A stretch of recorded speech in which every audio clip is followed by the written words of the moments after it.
അസ്സലാമു അലൈക്കും വറഹ്മത്തുള്ളാഹി വബറകാതുഹു.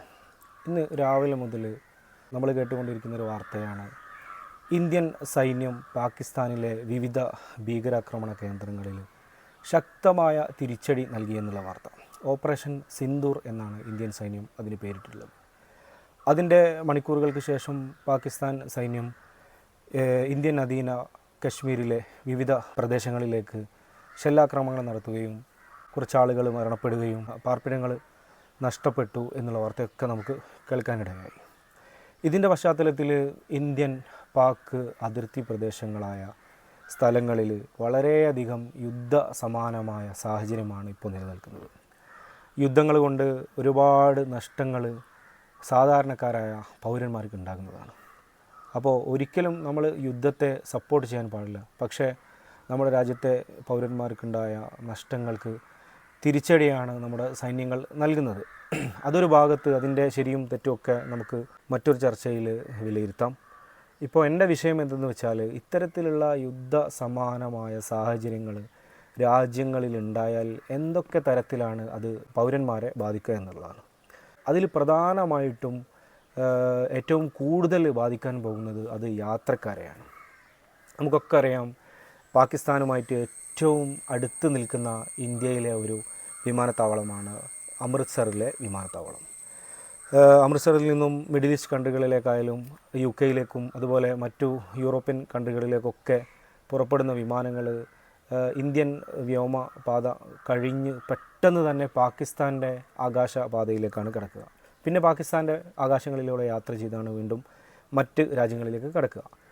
അപ്പോൾ ഇന്ത്യൻ വിമാനങ്ങളുടെ ഇനി ഭാവിയിലുള്ള കുറച്ച് ദിവസത്തേക്കുള്ള യാത്രകളിലെ ഷെഡ്യൂളുകൾ മൊത്തമായിട്ട് താളം തെറ്റാൻ പോവുകയാണ്. അതിൻ്റെ ഭാഗമായിട്ട് മുമ്പേ ടിക്കറ്റ് എടുത്ത് വെച്ച ആളുകൾ, അതുപോലെ തിരിച്ച് നാട്ടിലേക്ക് മിഡിൽ ഈസ്റ്റ് കൺട്രികളിൽ നിന്നും യൂറോപ്പിൽ നിന്നൊക്കെ നാട്ടിലേക്ക് വരുന്ന ഫ്ലൈറ്റുകൾ ബുക്ക് ചെയ്ത ആളുകൾക്കൊക്കെ ഇനി അങ്ങോട്ട് സമയം ഡിലേ ആകുകയും ഫ്ലൈറ്റ് ക്യാൻസലേഷനൊക്കെ സംഭവിക്കാൻ പോവുകയാണ്. ഇതിനു മുമ്പ് നമുക്കറിയാം, റഷ്യ ഉക്രൈൻ യുദ്ധത്തിൻ്റെ ഭാഗമായിട്ട് ഇപ്പോഴും ഉക്രൈനിലേക്ക് ഒരു രാജ്യത്തു നിന്നും ഫ്ലൈറ്റ് സർവീസ് ഇല്ല. പോളണ്ട് വഴി കരമാർഗം മാത്രമേ ഉക്രൈനിലേക്ക് ഇപ്പോൾ യാത്ര ചെയ്യാൻ കഴിയുകയുള്ളൂ. അപ്പോൾ ഒരുപാട് നാളുകൾക്ക് മുമ്പ് നടന്ന യുദ്ധമായിട്ട് പോലും ഉക്രൈനിലേക്ക് ഇപ്പോഴും ഒരു ഫ്ലൈറ്റ് കമ്പനികളും യാത്രകൾ നടത്താത്തത് അത്തരത്തിലുള്ളൊരു റിസ്ക് എടുക്കാൻ ആരും തയ്യാറാകില്ല എന്നതാണ്. അതേപോലെ തന്നെ ഇനി അങ്ങോട്ട് ഇന്ത്യയിലേക്കുള്ള പാകിസ്ഥാനുമായിട്ട് ചേർന്ന് നിൽക്കുന്ന ഇന്ത്യൻ നാടുകളിലേക്കുള്ള യാത്രകൾ ഒരുപാട് ഫ്ലൈറ്റ് കമ്പനികൾ, പുറത്തുള്ള ഫ്ലൈറ്റ് കമ്പനികൾ നിർത്തിവെക്കാനുള്ള സാഹചര്യമാണ് ഇപ്പോൾ ഉള്ളത്. ഇതുമൂലം 3 കാര്യങ്ങളാണ് പ്രധാനമായിട്ടും ഈ ഫ്ലൈറ്റ് യാത്രയെ ബാധിക്കാൻ പോകുന്നത്. ഒന്നാമതായിട്ട് ലോങ് ജേണിയാണ്. അങ്ങനെ പറഞ്ഞാൽ ഇനി പാകിസ്ഥാൻ്റെ അടുത്തുകൂടെ ഇന്ത്യയിലേക്ക് വരുന്ന ഫ്ലൈറ്റുകൾ മറ്റ് റൂട്ടുകൾ, ബോംബെ വഴിയൊക്കെ റൂട്ടുകൾ തിരിച്ചുവിട്ട് ഒരുപാട് ദൂരം യാത്ര ചെയ്താണ് ഇനി ഇന്ത്യയിലേക്ക് കടക്കാൻ കഴിയുക. അതുമൂലം യാത്രക്കാർക്ക് ഇതുവരെ ഉണ്ടായിരുന്ന ഫെയറുകൾ, യാത്ര ചെലവ് കൂടുകയും കൂടുതലായിട്ട് നമ്മൾ ഇനി ഫ്ലൈറ്റ് നിരക്ക് കൊടുക്കേണ്ട ഒരവസ്ഥ വരികയാണ്. രണ്ടാമതായിട്ട് ചരക്കുകളുടെ നീക്കം തടസ്സപ്പെടാനുള്ള ഒരു കാരണം ഈ യുദ്ധം കാരണമുണ്ടാകും. അപ്പോൾ മറ്റുള്ള നാടുകളിൽ നിന്നും നമ്മുടെ നാടുകളിലേക്ക് വരുന്ന ചരക്കുകൾക്ക് ഇനി വില കൂടുകയും അവശ്യ സാധനങ്ങൾക്ക് നമ്മുടെ നാട്ടിലിനി വലിയ വില കൊടുക്കേണ്ടി വരുന്നൊരു സാഹചര്യവും യുദ്ധം വഴി ഉണ്ടാകുകയാണ്.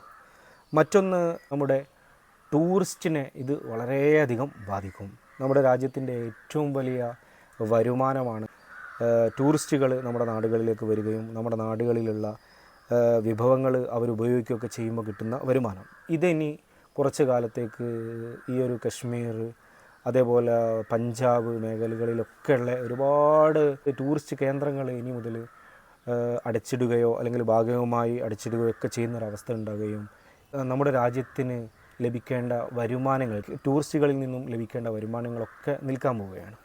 ഈ ഒരു സാഹചര്യത്തിൽ കൂടുതലായിട്ടും ഈ യുദ്ധം ബാധിക്കാൻ പോകുന്നത് വ്യോമ മാർഗത്തെ തന്നെയാണ്. അതുകൊണ്ട് തന്നെ ഇനി അങ്ങോട്ട് നമ്മൾ പ്ലാൻ ചെയ്യുന്ന യാത്രകളൊക്കെ ഈ യുദ്ധത്തിൻ്റെ പരിണിത ഫലങ്ങളൊക്കെ നോക്കിയതിന് ശേഷം മാത്രമേ നമ്മുടെ യാത്രകളൊക്കെ ക്രമീകരിക്കാൻ പാടുള്ളൂ.